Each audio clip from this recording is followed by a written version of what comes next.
వ్యాప్తంగా చంద్రబాబు నాయుడు గారు ఏదైతే సూపర్ 6, సూపర్ 7 అని హామీలు ఇచ్చారో ఆ హామీలు ఇచ్చి ఒక సంవత్సరం పూర్తి చేసుకున్న సందర్భంలో నెరవేర్చని హామీలు నెరవేర్చాలని చెప్పి మా యొక్క అధినాయకుడు మాజీ ముఖ్యమంత్రి వర్యులు శ్రీ జగన్మోహన్ రెడ్డి గారి పిలుపు మేరకు రాష్ట్ర వ్యాప్తంగా ఉప్పెనలాగా ఉద్యమం ఈ రోజు బయటకు వచ్చిందంటే ఈ రోజు కదిరి నియోజకవర్గంలో అన్ని మండలాల నుండి మున్సిపల్ పరిధిలో నుండి వేలాదిగా జనాలు స్వచ్ఛందంగా తరలివచ్చి చంద్రబాబు నాయుడుకు బుద్ధి చెప్పాలి, చంద్రబాబు నాయుడు ఇచ్చిన హామీలు నెరవేర్చే విధంగా మీరందరూ కూడా ముందర ఉండండి, మేము ఉంటామని చెప్పి ఈ రోజు వేలాది మంది ప్రజలు ఈ రోజు మా వెంట వచ్చారంటే దీనికి నిదర్శనం కదిరిలో ఈ రోజు వేలాదిగా వచ్చిన జనం చూసన్నా మీకు బుద్ధి రావాలని చెప్పి ఈ సందర్భంగా కోరుకుంటున్నాను.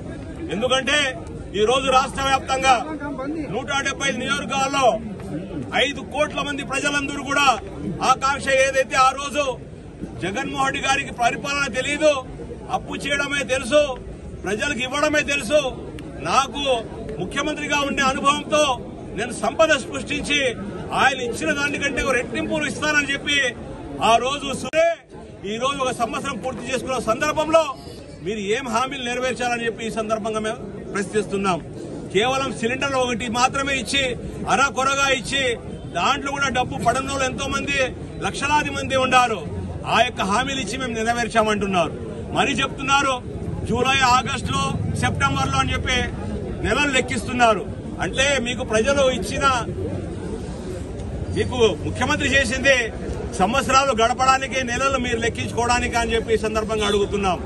కాబట్టి ఈ రోజు మేము ఒకటే తెలియజేస్తున్నాం, మీరు సంపద సృష్టించి ప్రజలకు ఇచ్చిన హామీలను నెరవేరుస్తామని చెప్పి ఈ రోజుకు మాట ఇచ్చి ఈ సర్టిఫికెట్ ను భవిష్యత్తు గ్యారంటీ అని చెప్పి ప్రజలకు ఇచ్చి మీరు ఒక సంవత్సరం అయిపోయింది. కాబట్టి ఈ సంవత్సరం వరకు ఎదురు చూశాం, హామీలు నెరవేరుస్తారని చూశాం, కానీ ఇంతవరకు నెరవేర్చిన పరిస్థితిలో ఈ రోజు రాష్ట్ర వ్యాప్తంగా రోడ్డుకెక్కి ప్రజలు నిరసన తెలియజేసి ఇచ్చిన హామీలు నెరవేర్చాడని చెప్పి ఈ రోజు చెప్పడం జరిగింది. ఈ రోజు కదిరి నియోజకవర్గంలో మక్బూల్ గారు సమన్వయకర్త, ఆయన హజ్కు పోవడం జరిగింది. కాబట్టి ఆయన హజ్కు పోయాడు కాబట్టి ఈ రోజు ఇంతమంది కూడా మేమందరూ కూడా ఈ రోజు పాల్గొని ఈ రోజు మండలాల నుండి వచ్చిన కన్వీనర్లు, ఎంపీటీసీలు, సర్పంచులు, మాజీ సర్పంచులు, మాజీ కన్వీనర్లు, మాజీ సర్పంచులు, మున్సిపల్ కార్పొరేషన్, మున్సిపాలిటీలో ఉన్న కౌన్సిలర్లు, వైఎస్ఆర్ సిపి కుటుంబ సభ్యులందరూ కూడా ఈ రోజు వచ్చి దిగ్విజయం చేసినందుకు మీకు అందరూ పేరు నా కృతజ్ఞతలు తెలియజేసుకుంటూ ధన్యవాదాలు తెలుసుకున్నాను. ఇప్పుడు వెన్నపూస రవీంద్రారెడ్డి గారు మాట్లాడవలసిందిగా కోరుతున్నాను.